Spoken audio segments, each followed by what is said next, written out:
తగులుతోంది. పార్టీలన్నీ ఢీ అంటే ఢీ అనుకుంటున్నాయి. ఇన్నాళ్ళు అధికార వైసీపీ ప్రతిపక్షం టీడీపీ మధ్య మాటల యుద్ధం జరిగేది. సర్కార్ తీరును టీడీపీ బాహటంగానే ఎండగట్టేది. అయితే ఈసారి సీన్ మారింది. టీడీపీతో కాకుండా బీజేపీతో ఢీ అంటోంది వైసీపీ. తమ ప్రభుత్వాన్ని ఎప్పుడు కూల్చివేయాలా అని బీజేపీ చూస్తోందంటూ ఏపీ మంత్రి పేర్ని నాని చేసిన వ్యాఖ్యలు ఏపీ పాలిటిక్స్ ను కుదిపేశాయి. అయితే ఈ కామెంట్స్ కు బీజేపీ గట్టిగానే కౌంటర్ ఇచ్చింది. మీ ప్రభుత్వాన్ని మేం కూల్చనవసరం లేదు, ఆ ఆలోచన కూడా మాకు లేదు. మీ ప్రభుత్వానికి మీరే పాతాళమంత లోతు గొయ్యి తవ్వి రెడీగా ఉంచారంటూ బీజేపీ నేతలు విరుచుకుపడుతున్నారు.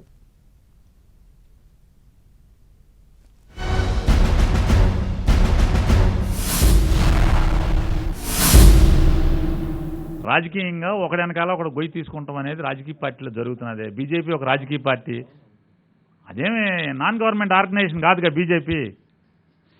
ఇక్కడ వైఎస్ఆర్ కాంగ్రెస్ పార్టీ ఎప్పుడు తోసేయాలి, ఎప్పుడు కూలిపోవాలి, ఇక్కడ ఒక కాషాయ కండు ఒక కప్పుకున్నాడు ఒక ముఖ్యమంత్రి అయిపోవాలి, ఇక్కడ మొత్తం ఇక్కడ బాబా రాజ్యం రావాలని చెప్పి వాళ్ళు కళ్ళగంటూ ఉంటారు. ఎవరైతే ఏ రాజకీయ పార్టీకి సంబంధించిన వ్యక్తి దేవాదాయ శాఖ మంత్రిగా ఉంటే ఆ మంత్రి ఉండగా గుళ్ళుపాట కొడితే అన్ని మూసుకు కూర్చున్న వాళ్ళు ఇవాళ ఏం మాట్లాడుతున్నారు మనం చూస్తున్నాం కదా. బట్ ఇవన్నీ కూడా గురువింద, ఇప్పుడు గురువింద గింజలు, ఇవన్నీ గురువింద గింజలు వాళ్ళైనా వీళ్ళైనా అందరూ అదే. ఈ రాష్ట్రాన్ని డీస్టెబిలైజ్ చేయడానికి ఉంది.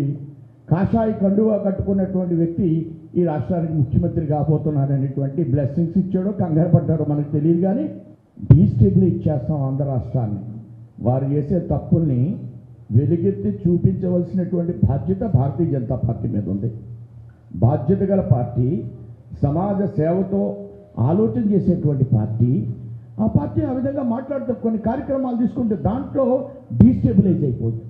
డీస్టెబిలైజ్ అయిపోయి అయినా డీస్టెబిలిటీ చేస్తారు మా ప్రభుత్వాన్ని అనేటువంటి ఆందోళన వ్యక్తం చేసే పరిస్థితి. ఎందుకు ఆందోళన వ్యక్తం చేస్తున్నారు? ఇది కన్స్ట్రక్టివ్ పార్టీ, ఇది సమాజ హితం కోరే పార్టీ. ఇది కొద్దిగా స్పీడ్గా వెళ్తే ఏమైనా ప్రమాదమేమో అని ఆలోచింపజేసేటువంటి వైఖరి. ఆ విధమైనటువంటి వైఖరిని నిన్న మనం గమనించాం.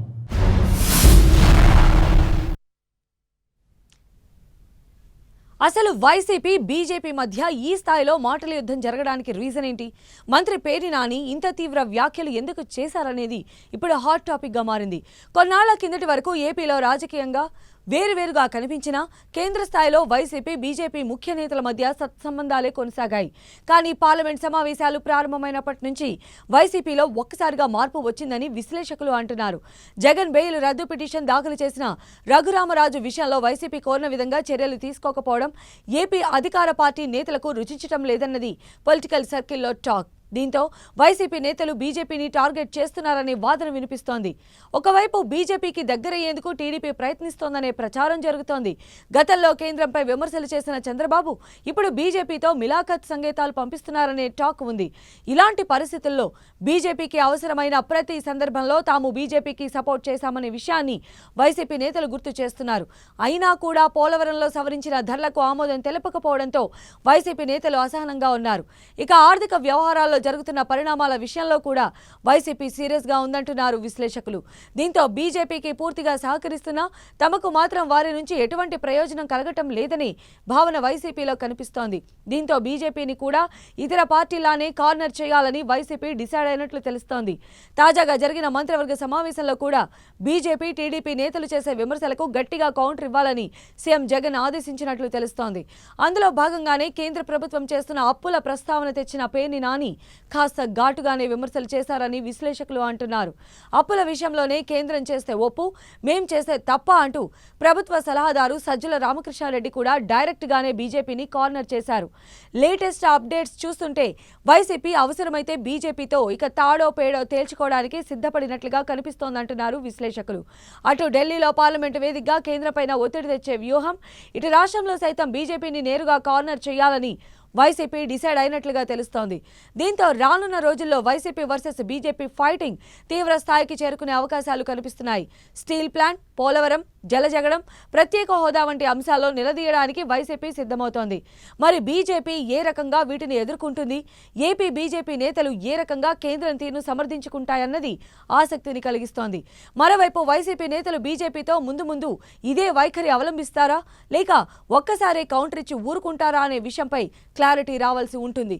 ఒకవేళ వైసీపీ నేతలు బీజేపీ కేంద్రం తీరుపై ఇదే రకమైన దూకుడును కొనసాగిస్తే మాత్రం ఏపీలోని జగన్ సర్కార్ కేంద్రంతో అనుసరించే విధానంలో మార్పు వచ్చినట్లు అనుకోవాల్సిందే అనే అభిప్రాయాలు వినిపిస్తున్నాయి.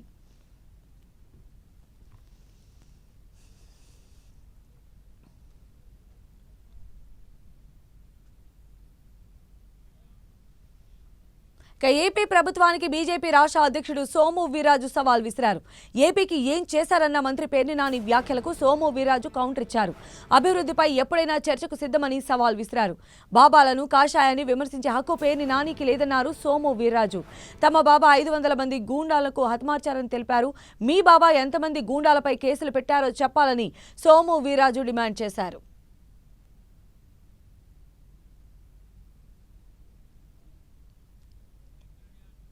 ప్రభుత్వంపై తమ పోరాటం కొనసాగుతుందని, టీడీపీతో మళ్లీ కలిసే ప్రసక్తే లేదంటున్న బీజేపీ ఏపీ అధ్యక్షుడు సోము వీర్రాజుతో మా ప్రతినిధి నరసింహారావు ఫేస్ టు ఫేస్. ప్రస్తుతం మనతో మాట్లాడేందుకు బీజేపీ ఏపీ అధ్యక్షుడు సోము వీర్రాజు ప్రస్తుతం మనతో పాటు ఉన్నారు. సార్, ఏదైతే పేర్ని నాని వ్యాఖ్యలు కూడా చేయడింది, బాబాను సీఎం చేయాలంటూ కూడా బీజేపీ కలలు కంటుందంటూ కూడా వ్యాఖ్యలు చేశారు, అంటే ఏం చెప్తారు సార్? బాబాలను విమర్శించే హక్కు కానీ కాషాయాన్ని విమర్శించే నైతిక హక్కు కానీ నానిగారికి లేదు. మా బాబా యూపీ ముఖ్యమంత్రి అయి 500 మంది గూండాలను హతమార్చడం జరిగింది. ఈవేళ రాష్ట్రంలో శాంతి భద్రత ఉన్నటువంటి ప్రభుత్వాన్ని ఏర్పాటు చేయడం జరిగింది. మీ బాబా మీ ముఖ్యమంత్రి ఎంతమంది గూండాలను హతమార్చాడు అనేటువంటి విషయాన్ని స్పష్టం చేయాలి. ఒక గంజాయి అమ్ముకునే వాళ్ళకు కూడా ఈవేళ హతమార్చే పరిస్థితి లేదు. అనేక సంవత్సరాలుగా గంజాయి అనాదిగా జరుగుతూ ఉంటుంది. ఎవరిని బాబా శిక్షించాడు, ఎవరి మీద కేసులు పెట్టగలిగారు, ఎవరి మీద దమ్మున్నటువంటి పరిపాలన చేయగలిగాడు? మా బాబా దమ్మేదో యూపీ వెళ్ళి మీరు ఎంక్వైరీ చేయవలసిందిగా నేను డిమాండ్ చేస్తున్నా. బీజేపీ టీడీపీ కలిసి ప్రభుత్వాన్ని కూలదోసే ప్రయత్నం చేస్తుందంటూ కూడా ఆరోపణ చేస్తారు. మేము తెలుగుదేశంతో కలిసే ప్రసక్తి లేదు. మా లైన్ మాకుంటుంది. మా విధి విధానంగా మేము ముందుకు పెడతాం ఈ ప్రభుత్వాన్ని అటాక్ చేయడంలో. సార్, ఏపీ ఆర్థిక పరిస్థితి మీద కేంద్రానికి వింతపత్రాలు ఇస్తున్నారు, కానీ ఏపీకి ఏం చేస్తున్నారు అనే దాన్ని కూడా ప్రశ్నిస్తారు. ఏపీకి ఏం చేస్తున్నామో చర్చకి సిద్ధంగా ఉన్నాం. మేము ఎవరినైనా సరే మీ ప్రెస్ క్లబ్లో మీటింగ్ పెట్టమనండి. ఏపీకి మేము ఏం చేశాం, ఎన్ని లక్షల కోట్లు ఇచ్చి రాష్ట్ర అభివృద్ధిలో ప్రధానమైనటువంటి భూమికను పోషిస్తున్నామని తెలియజేయడానికి సిద్ధంగా భారతీయ జనతా పార్టీ ఉంది. కాషాయం ఇతరత్ర వాటిపై కూడా వ్యాఖ్యలు చేస్తూ ఉన్నారు కదా సార్. కాషాయం అనే దాన్ని అర్థం తెలుసుకోవాలి. కాషాయం అంటే వాళ్ళ కాషాయం గురించి అర్థం కాదు, వేరే భావాల గురించి అర్థం అవుతాయి. Thank you. ఇది ఏదైతే పేర్నేని వ్యాఖ్యలను కూడా తీవ్రంగా ఖండిస్తున్నటువంటి పరిస్థితి కనిపిస్తుంది. ప్రధానంగా దీనిపైన చర్చకు కూడా సిద్ధమంటూ కూడా, అంటే కేంద్రం ఏపీకి ఏం చేసింది అనే దాని మీద కూడా చర్చకు సిద్ధమంటూ కూడా సోము వీర్రాజు అయితే సవాల్ విసురుతున్నారు. వీరప్రసాద్ శ్రీనివాస్తో నరసింహారావు, 10 టీవీ, విజయవాడ.